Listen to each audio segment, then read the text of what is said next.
Okay. All right. So I'm sitting here. My name is Mr. Oger. I am teaching in Norman right now at Whittier Middle School. I have an 8th grade math class and 3 Algebra 1 classes. Today we're going to do a little bit of geometry, some Algebra 2, things like that. So I'm going to write some numbers up here. Wait till I get about 3 or 4 written, and if you guys recognize the pattern, stop me and you can tell me what it is.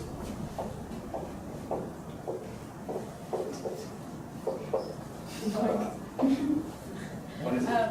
You add the 2 before it to get the third. Okay, you add the number before it, or the 2 numbers together before the number to get that one, right? So 1, there's nothing before it, we start 1 again. 1 plus 1 gives us 2, 2 plus 1 gives us 3, 3 plus 2 gives us 5, and so on. Does anybody know what that's called?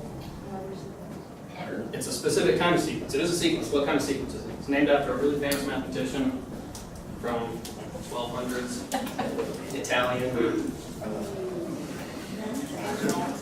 Okay. His name was Fibonacci.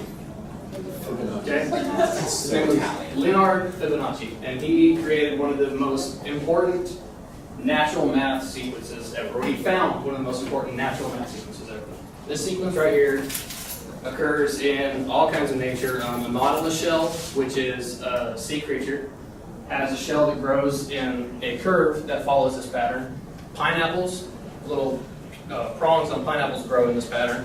All kinds of things in nature follow this pattern, and he discovered it in like 1200. So it was a really big deal back then. And when we get through this lesson, we're going to come back to it and see why. I'm going to draw some rectangles up here, and you guys try to tell me which one you think is the most, I don't know, visually pleasing. Thank you, yeah.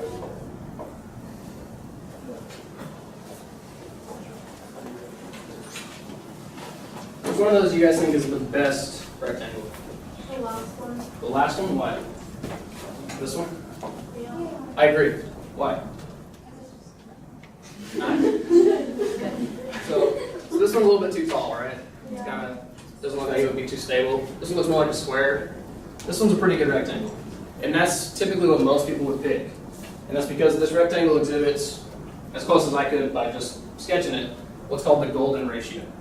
And the golden ratio, you take the ratio of any 2 sides of a rectangle, the longest side to the shortest side, and it should equal just about 1.618. It's approximately that. Mathematically, I think it's 1 plus the square root of 5 all over 2. Somebody's got a calculator, check that. But that's what's called the golden ratio. And this Fibonacci pattern plays into that a lot.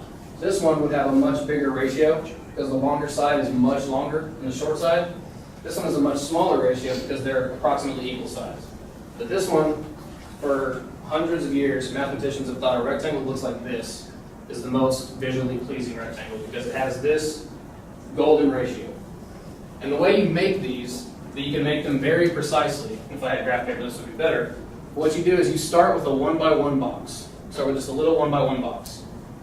And then you start working around and adding a box of the longest side to that side. So we're going to add a 1x1 box here. So we've got 1 there and 1 there. Now we're going to take the longest side of this, either the bottom or the top, it doesn't matter, and we're going to add whatever we need to make a square there. So we're going to add a 2 box. So this is a 2x2, right? So then you can see where I'm going with this. What am I going to do next? I'm going to come to this longer side here and make a 3x3 box, right? What's going to go up here? 5x5, if I can get it in there. Alright, if we were to keep going with that, we would go this way. It's that pattern, right? It's the Fibonacci sequence. It starts with the 1x1, we add a 1x1, then we get a 2x2, 3x3, 5x5, and so on. And what this is, that creature I called the nautilus earlier, the shell exhibits this pattern. You start with this corner here, and you connect the opposite arches, or the opposite points with an arch. And we do the same thing here, so we connect these with an arch, and then we go this way. And we keep making bigger and bigger arches, and they get farther and farther out, and as this goes bigger, it starts from a really small spiral and gets much larger as it goes out. And this creature called a nautilus starts from a very small, tiny shell, and some that can live over hundreds of years have shells that end up being massive because as they expand, they keep getting bigger because they follow this pattern. They follow a ratio of 1 to 1, and then to 2 to 3 to 5, and that's what's called a logarithmic spiral. Logarithmic spirals like the Fibonacci sequence, occur all over nature. There are dozens of plants, animals just like the nautilus that have shells and spines that follow this. It's a very useful thing, and it was discovered 900 years ago by some Italian dude that nobody remembers now. None of you guys even knew who Fibonacci was. To mathematicians, he's extremely important. This sequence may just be, something fun. You add in two numbers before and you get the next number.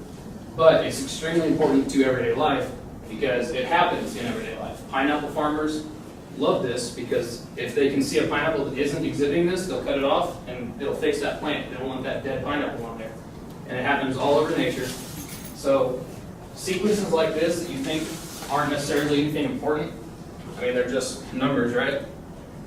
These have a lot of real world applications that will definitely affect at least some of you. Probably not all of you. You might not use Fibonacci sequence ever, unless you're pineapples. That'd be fun. But, all right, that's what I got for you today.